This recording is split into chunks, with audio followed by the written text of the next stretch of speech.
আসসালামু আলাইকুম প্রিয় দর্শক, আমি ঢাকায় থাকি, আপনারা জানেন, এবং ঢাকা দক্ষিণ সিটি কর্পোরেশনের আমি একজন বাসিন্দা। ঢাকা দক্ষিণ সিটি কর্পোরেশনে কি হচ্ছে এখন দেখুন। ঢাকা দক্ষিণ সিটি কর্পোরেশন মানে কি, মানে রাজধানী একদম, যেখানে সচিবালয় আছে, ঢাকা দক্ষিণ সিটি কর্পোরেশনের মধ্যেই কিন্তু পড়েছে। সচিবালয় থেকে কয়েকশো গজ দূরেই ঢাকা সিটি কর্পোরেশনের অফিস। সেখানে কি হচ্ছে, কত দিন ধরে হচ্ছে এবং কেন হচ্ছে, এই ঘটনাগুলি কি এই সরকারের অযোগ্যতার একটা দগদগে প্রমাণ নয়? কি হচ্ছে সেখানে বলুন। ইশরাক হোসেন, প্রকৌশলী ইশরাক হোসেন বিএনপির একজন নেতা। তিনি নির্বাচন করেছিলেন, সিটি কর্পোরেশন নির্বাচন 2020 সালে, এবং তখন আওয়ামী লীগ সরকার ছিল। আওয়ামী লীগ সরকারের একজন প্রার্থী তাপস সাহেব, তাকে বিজয়ী ঘোষণা করা হয়েছিল। ইশরাক সাহেব তার প্রতিবাদে উনি একটা মামলা করেছিলেন। সেখানে উনি মামলা করেছিলেন নির্বাচনী ট্রাইব্যুনালে, এবং সেখানে উনি কি বলেছিলেন, ওনার আইনটা কি ছিল, মানে কি অজুহাতে, কি কারণ দেখিয়ে উনি মামলাটা করেন।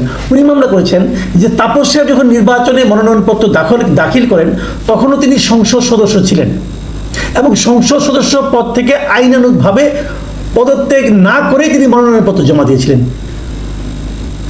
এবং 17 এপ্রিল সেই ট্রাইব্যুনাল তাদের রায় দেয়, এবং সেই রায় তারা বলে যে তাপস আসলে নির্বাচনের অযোগ্য ছিলেন।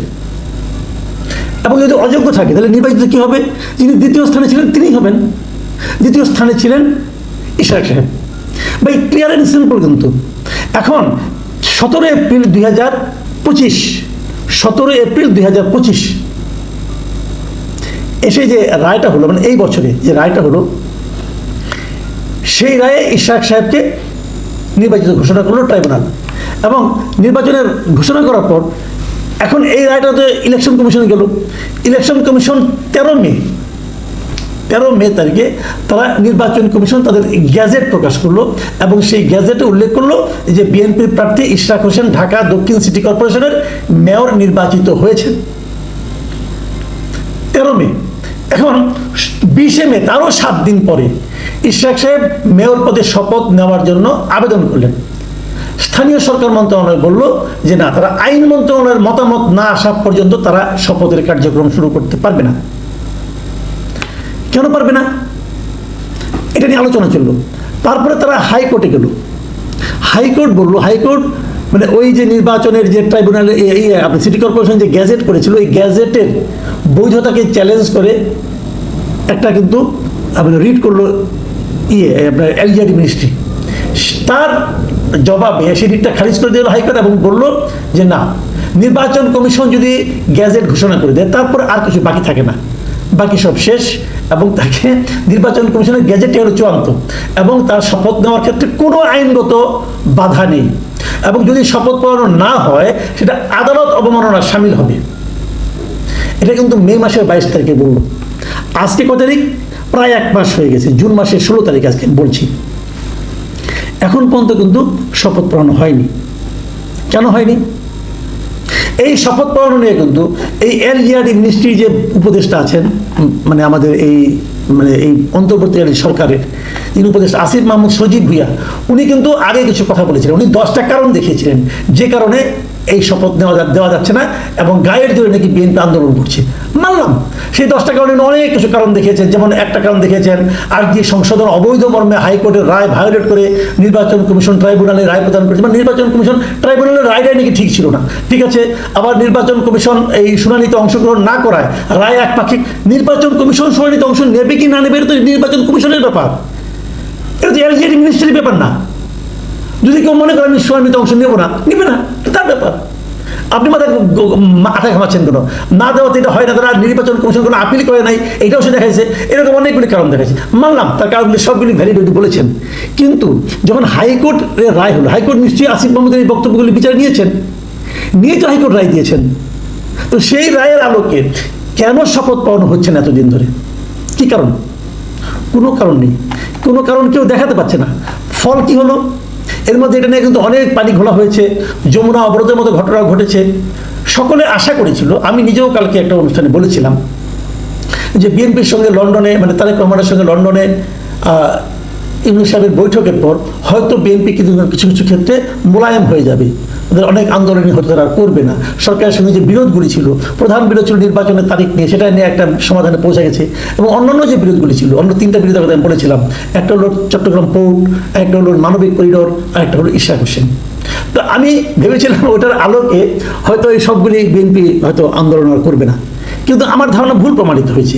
ইশরাক সাহেব আন্দোলন জারি রেখেছেন, এবং ইশরাক সাহেবের আন্দোলন জারি রাখার পেছনে বিএনপির হাইকমান্ডের কোনো ধরনের সাপোর্ট নাই, এটা আমি মনে করি না। তো এই জারি রাখার মাধ্যমে আমি কিন্তু জারি রাখার পক্ষে এই কারণে আমি ভেবেছিলাম, আমার ভাবনা ভুল ছিল, আমি স্বীকার করছি, যে এই জারি রাখার মাধ্যমে কি হলো, আমি তো মনে করি এটা আসলে একটা আইনি লড়াই, এখানে একটা নৈতিকতার প্রশ্ন। ইশরাক সাহেবের মেয়াদ কতদিন আছে, এই সিটি কর্পোরেশনের মেয়াদ কতদিন আছে, সেটা নিয়ে আলাদা বিতর্ক, ওই বিতর্কে আমি আপাতত যাবো না। তবে এটুকু মনে রাখি, জনগণ কিন্তু ইশরাক সাহেবকে ভোট দিয়েছে 5 বছরের জন্য। যদি এই স্বৈরাচারী সরকারের কোনো সিদ্ধান্তের কারণে ইশরাক সাহেব যদি ক্ষমতায় বসতে না পারেন, তার জন্য কিন্তু ইশরাক সাহেব দায়ী নয়, এবং জনগণ যে প্রত্যাশা নিয়ে যে ভোট দিয়েছিল সেই জনগণও দায়ী নয়, সেজন্য স্বৈরাচারী সরকার দায়ী। আমি মনে করি না আসলে 5 বছরই থাকা উচিত। যাও, সেটা অন্য প্রসঙ্গ। যেটা বলছিলাম এখানে, আমার কথা হলো যে এই জায়গায় আমরা কি দেখতে পাচ্ছি, কেন তাকে শপথ পড়ানো হচ্ছে না, কেন না পড়িয়ে সরকার কি করছে? একজন উপদেষ্টা, সবচেয়ে কনিষ্ঠতম উপদেষ্টা, সবচেয়ে অনভিজ্ঞ উপদেষ্টা, যার জীবনে কোনো চাকরি করার অভিজ্ঞতা নাই, জীবনে তার কোনো চাকরি করার কোনো অভিজ্ঞতা নাই, তাকে আপনি এত বড় একটা মন্ত্রণালয় দিয়েছেন, কেন দিয়েছেন? যিনি দিয়েছেন তার বোধ বুদ্ধি নিয়েও আমার প্রশ্ন আছে, যা দিয়েছেন, এবং সে করছেটা কি? নিজের জেদ, একগুয়েমির জন্য উনি পুরো আইনটাকেই, পুরো নিয়মটাকেই উনি তছনছ করে দেওয়ার চেষ্টা করছেন। এবং নেট রেজাল্ট কি? ইশরাক সাহেবের যারা সমর্থক আছে ঢাকাবাসী এই ব্যানারে, তারা কিন্তু সিটি কর্পোরেশন ভবনে তালা লাগিয়ে দিয়েছেন, আন্দোলন করেছে, এখানে কেউ কোনো কাজকর্ম হচ্ছিল না বলা হচ্ছে। আজকে কি হলো? আজকে ইশরাক সাহেব গিয়েছিলেন সেই নগর ভবনে, সেখানে যে উনি সভা করেছেন, সিটি কর্পোরেশনের লোকজনকে নিয়ে সভা করেছেন। ভাবুন, সিটি কর্পোরেশনের লোকজন সবাই কিন্তু সরকারি কর্মচারী, কর্মকর্তা, তারা সেই সভায় উপস্থিত ছিলেন, এবং উনি সেখানে বসেছেন। ওনার পেছনে লেখা ছিল মাননীয় মেয়র। শপথ গ্রহণ করানো হয় না, কিন্তু উনি বলেছেন যে জনগণের ভোটে আমি নির্বাচিত, অতএব আমি মেয়র, আদালতের রায় আমার পক্ষে, হাইকোর্টের রায় আমার পক্ষে। সরকার আদালত অবমাননা করছেন। কেন সরকার আদালত অবমাননা করছেন? এই অন্তর্বর্তীকালীন সরকার দায়িত্ব নেওয়ার পর আমরা তাদের কাছ থেকে কি আশা করেছিলাম? আমরা আশা করেছিলাম তারা আইন কানুন মেনে চলবেন, ওনারা সবার সঙ্গে মধ্যে একটা সম্প্রীতি, একটা ঐক্য গড়ে তুলবেন, আমরা একটা ঐক্যবদ্ধ জাতি হিসেবে সামনের দিকে অগ্রসর হব, এই তো আমাদের প্রত্যাশা ছিল। এখন আমি দেখছি এই সরকার বাংলাদেশের মানুষের ঘরে ঘরে মানে একটা ঝগড়া ঢুকিয়ে দিচ্ছে। তুমি ভালো না, তোমাকে দিব না দায়িত্ব, আমার ইচ্ছাই হবে, তুমি ইলেকশন করতে তাতে কী হয়েছে, তোমাকে আদালতে রায় দিয়েছে তাতে কী হয়েছে, আমি সেটা মানবো না। এই যে মানসিকতা, এই যে আচরণ, এই আচরণগুলিকে আপনি কী বলবেন? এই আচরণগুলিকে ন্যায় বিচার বলা যায়? এত বড় একটা উপদেষ্টা পরিষদ, একজন উপদেষ্টার গোয়ার্তুমির কারণে পুরো উপদেষ্টা পরিষদের যোগ্যতা নিয়ে এখন প্রশ্ন উঠেছে। তারা তাদের এই গোয়ার উপদেষ্টাকে বুঝাতে পারেন না যে বাবা, তোমার তো বয়স হয় নাই, তুমি অকালে একটা দায়িত্ব পেয়ে গেছো, একটু ঠান্ডা হয়ে চলো, একটু বোঝানোর চেষ্টা করো, তোমার গোয়ার্তুমির কারণে আমরা বেজ্জতি হচ্ছি, আমাদের যোগ্যতা নিয়ে এখন প্রশ্ন উঠেছে। কি ভয়ঙ্কর! ভাবুন তো একটা জিনিস, ইশরাক সাহেব আজকে শপথ না করেও, এলজিআরডি মিনিস্ট্রি তাদের দায়িত্ব না দেওয়া সত্ত্বেও উনি আজকে মেয়রের মতো অ্যাক্ট করেছেন, এবং সিটি কর্পোরেশনের সমস্ত কর্মকর্তা কর্মচারী ওনাকে সহযোগিতা করছেন। সরকারের এরপর থাকে নাকি? সরকারের এরপর আর কি থাকে অবশিষ্ট? একটা সরকারের জন্য এর চেয়ে বেজ্জতি আর কিছু হতে পারে? কেন তারা করছে এমন? আইন মন্ত্রণালয়ের নিতে হবে, পরামর্শ নিতে হবে। আর আইন মন্ত্রণালয় তো হাইকোর্ট দিয়ে দিয়েছে একটা রায়, হাইকোর্ট তো বলে দিয়েছে, উচ্চ আদালত যখন বলে দেয় তারপর আপনার কি অপিনিয়ন নেবেন?